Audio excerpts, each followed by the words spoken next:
na kurugai mochi mbetuta braini kamiti na babunge na baborara na tinyege age bareni ko tita bunge bihiliti na bage ginda en gipchuli kambuni se kesul doye na letapin bareni ke moiti to yotina en kasa tanega gitita taita committee ne National Assembly na tilajin imbareni ko gai mochi ko tian bill na tan guri in the Land Amendment Bill 2024 en ga magole miti na mone na bage ginda katel si chotan asige sarbigap emit en unega magore ki go testai go ibin bigap emit rabisek en ngol set na it's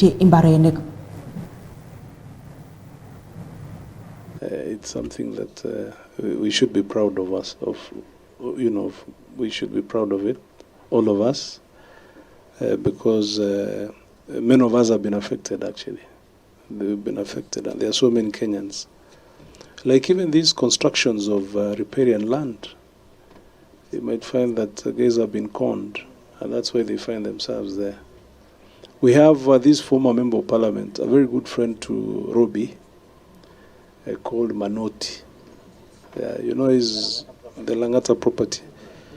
They demolished that big building, and he says that it was sold to him.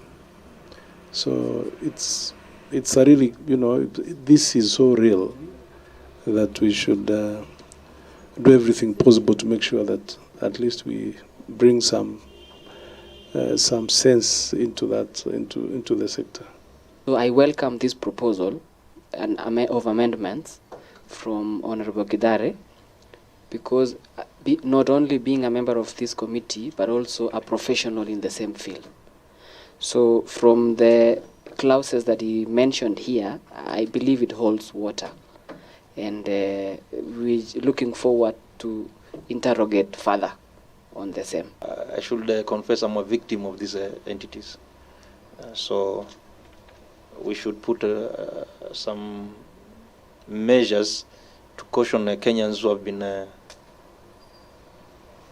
duped to invest in entities which there's no land actually.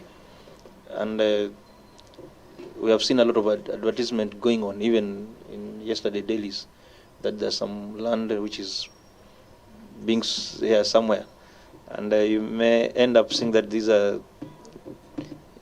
nini bahari ambayo imeenda